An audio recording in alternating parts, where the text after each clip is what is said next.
to my channel. Today we will do AP Super Guru Guest Paper of class 10. Today we will discuss part B. अब हमें part B में जो questions आएंगे, total 8 questions आएंगे part B में. हर एक question के 2 marks होंगे, मतलब 16 मार्क्स का हमारा पार्ट बी है. ओके, तो वेरी फर्स्ट क्वेश्चन हमारे हमेशा फर्स्ट चैप्टर में से ही आएगा. फर्स्ट क्वेश्चन 4th नंबर है इसका. Find the HCF of 45, 36 and 63 by factorisation method. देखो जी, इसका हमने क्या फाइंड करना है? एचसीएफ. कौन से मेथड से बोला उसने?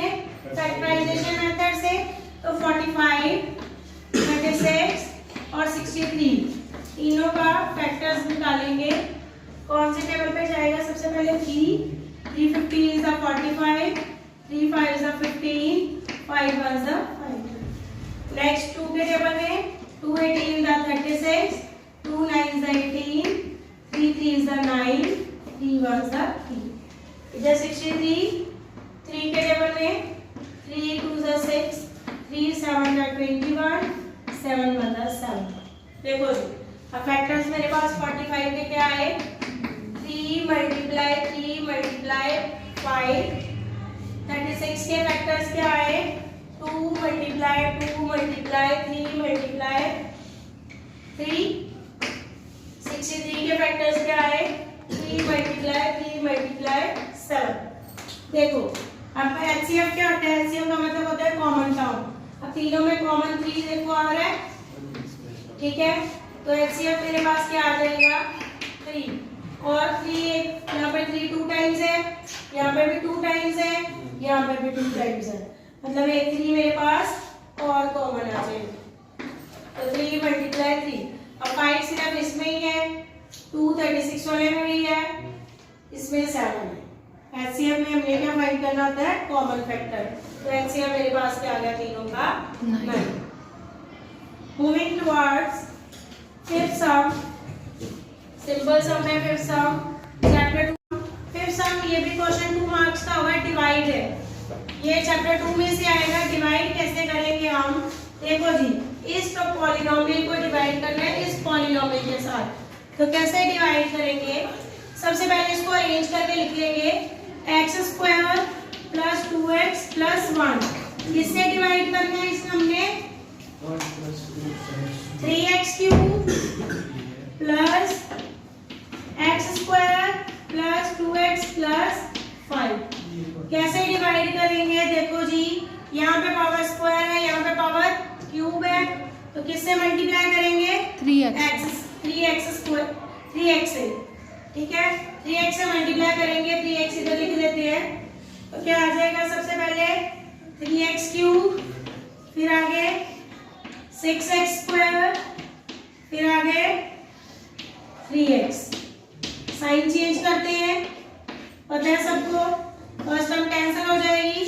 आपको ये साइन नहीं देखना, हमने चेंज वाला साइन देखना है.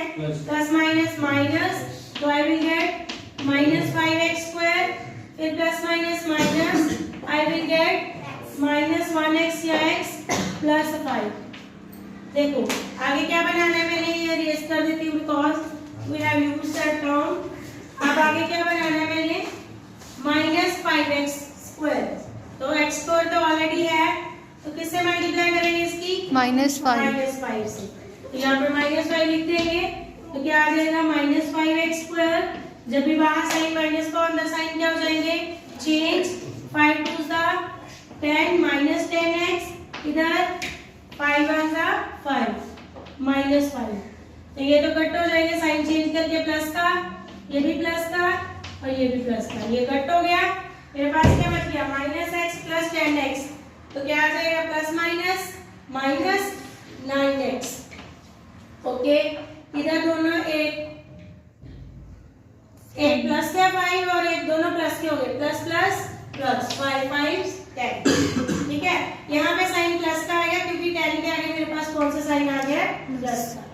ठीक है, आगे ये मेरे पास रिमाइंडर आ गया. अगर उसने पूछा फाइंड कोशिएंट एंड रिमाइंडर, ये रिमाइंडर आ गया तो ये कोशिएंट आ गया. अगर आपको हाँ जी, कैसे पता लगेगा कि यहाँ पे हमने सम स्टॉप कर देना है। देखो जी, यहाँ पे x है, स्टेटमेंट में मेरे पास कहां से शुरू हो रहा था, एक्स स्क्वायर से, ठीक है ना।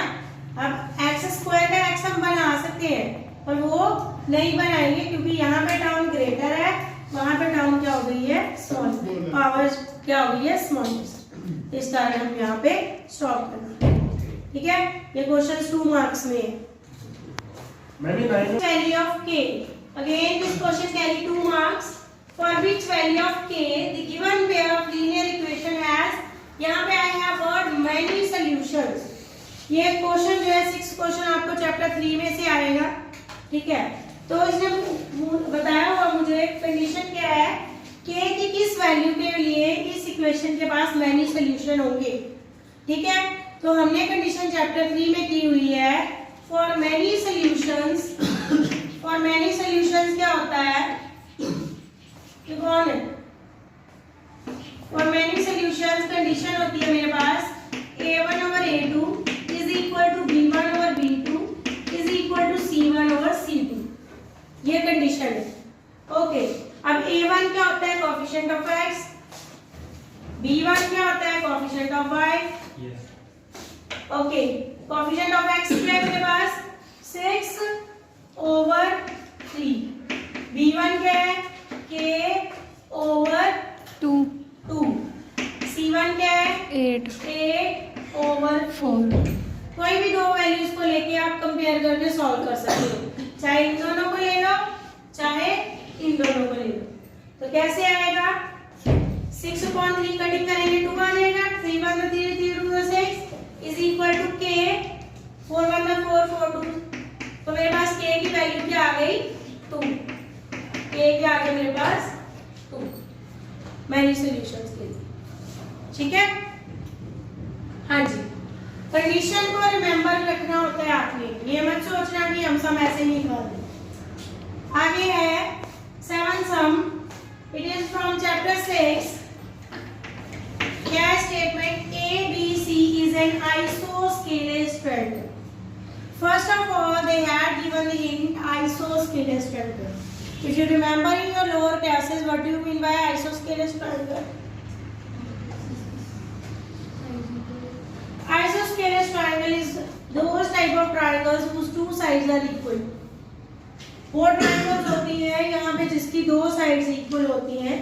अब उसने क्या बोला, in which angle C is equal, it is also right angle triangle because we have angle 90 degree. So I will take here, उसने बोला है जो एंगल C है वो क्या है मेरे पास 90 डिग्री, तो मैं C पे क्या पॉइंट करूंगी 90 डिग्री, A B C, और C के ऊपर क्या है 90 degree. Then we have to prove that AB square is equal to 2 times AC square। मतलब मुझे आंसर में चाहिए AB square और AC square, दो साइड्स चाहिए AB और AC। BC की वैल्यू फिल कर देंगे, BC नहीं चाहिए तो BC की क्या कर देंगे हम वैल्यू फिल कर देंगे। कैसे पता चला, because in the question we have to prove that AB square is equal to 2 times AC square। मतलब हमें BC नहीं चाहिए, अगर जहां पे हमें BC आएगा उसको हमें क्या करना पड़ेगा, एलिमिनेट करना पड़ेगा। अब कैसे करेंगे, सबसे पहले यू नो ज्योमेट्री के सम्स में गिवन लिखना होता है। गिवन में क्या आएगा, triangle ABC is an isosceles triangle in which angle C is equal to 90 degree और दो साइड्स इक्वल होगी, मतलब BC किसके इक्वल हो जाएगी, AC के। क्यों इक्वल होगी, आइसोसेलेस ट्रायंगल। अच्छा एक बात और याद रखना, मैंने हाइपोटेन्यूज को क्यों नहीं इक्वल लिया, राइट एंगल ट्रायंगल में perpendicular square plus base square is equal to hypotenuse square. मैंने AB को AC के इक्वल क्यों नहीं लिखा, क्योंकि हमें पता है जो हाइपोटेन्यूज होती है वो हमेशा लॉन्गेस्ट साइड होती है, इस कारण मैंने AB को इक्वल नहीं लिखा। ओके, बाकी दो साइड्स को इक्वल लिखा है, परपेंडिकुलर और बेस इक्वल हो सकते हैं, हाइपोटेन्यूज हमेशा लॉन्गेस्ट साइड होती है। तो टू प्रूव क्या करना है हमने, टू प्रूव क्यों करेंगे, AB square is equal to 2 times AC square. देखो जी, अब मेरे पास ये राइट एंगल ट्रायंगल है, अब क्या अप्लाई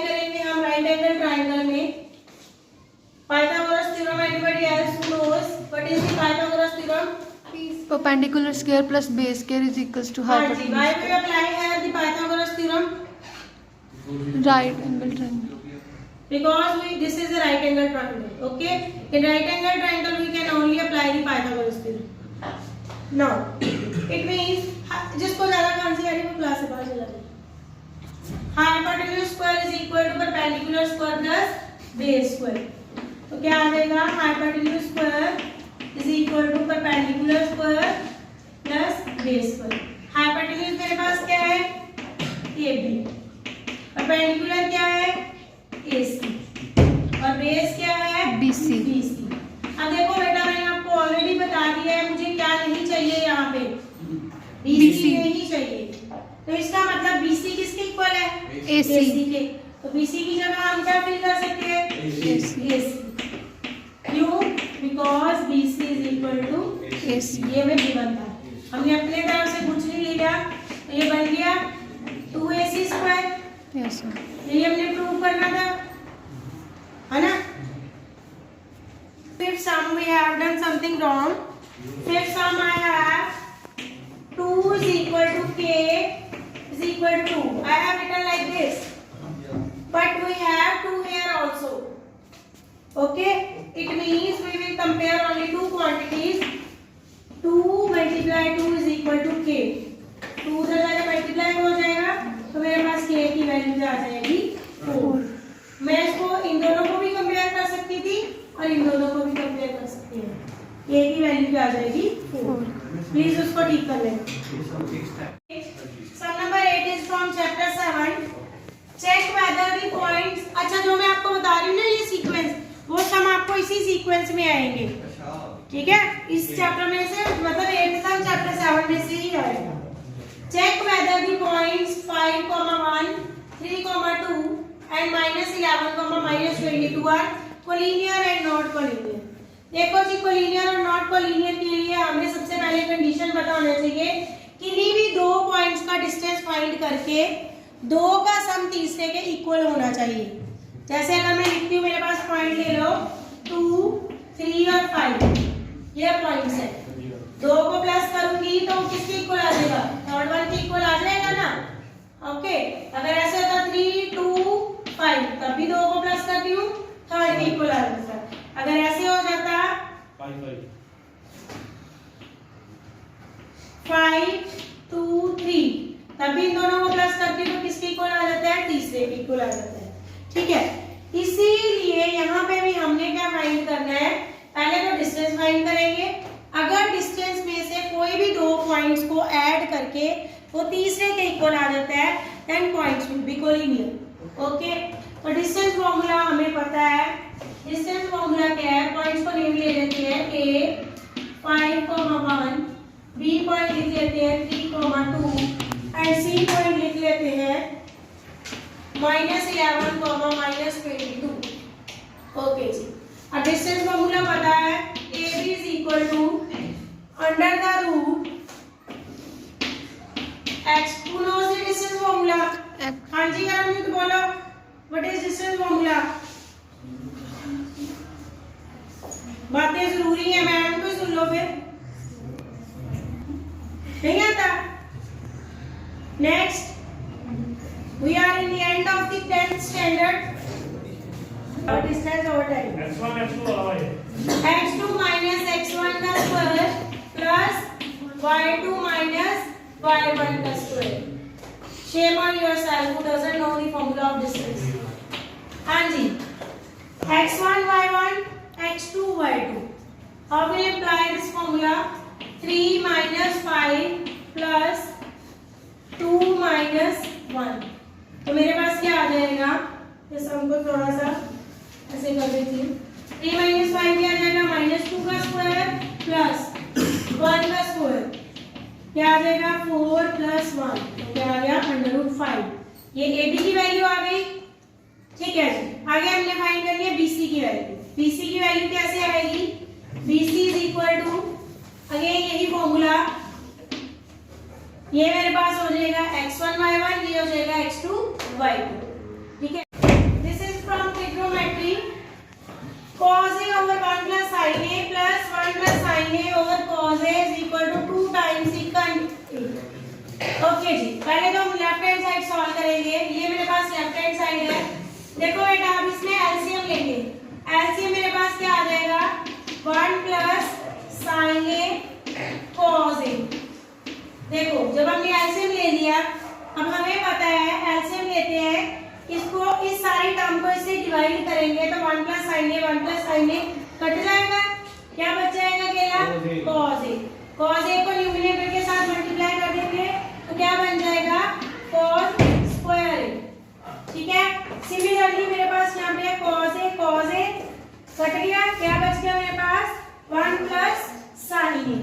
तो यहाँ पे मिस्टेक मत करना, 1 प्लस साइन ए का होल स्क्वायर लगाना। ओके, तो क्या आ जाएगा मेरे पास, कॉस स्क्वायर ए। अब यहाँ पे whole square A plus B का होल स्क्वायर का फॉर्मूला लगेगा, A square plus B square plus 2ab over में मेरे पास आ जाएगा 1 plus sine A cos A. देखो अब कॉस स्क्वायर और साइन स्क्वायर किसके इक्वल होता है, 1 के। 1 का स्क्वायर करेंगे 1 plus 2 sine A over 1 plus sine A cos A. 1 plus 1 कर देंगे, क्या आ जाएगा, 2 plus 2 sine A over 1 plus sine A cos A. देखो जी मुझे चाहिए 2 सीकेंड। सीकेंड किसका रेसिप्रोकल होता है, कॉस का। इसका मुझे मतलब मुझे ओवर में अकेला कॉस चाहिए। ठीक है, सीकेंड किसका रेसिप्रोकल होता है, कॉस का। तो ओवर में मुझे कॉस चाहिए। 2 ऑलरेडी ऊपर बन रहा है, दोनों में से 2 कॉमन निकाल देंगे। इस साइड मेरे पास क्या बचेगा, 1 plus sine A over 1 plus sine A. 2 common निकाला ऊपर में से, यहाँ पे बच गया 1, 2 बाहर आ गया, पहला साइन ए बच गया, कॉस ए। देखो जी 1 प्लस साइन ए 1 प्लस साइन ए कट गया, मेरे पास क्या बच गया, 2 ओवर कॉस ए। अब ये किसका रेसिप्रोकल होता है, सीकेंड का। तो left hand right hand side मेरे पास क्या है, 2 सीकेंड ए। हैंड्स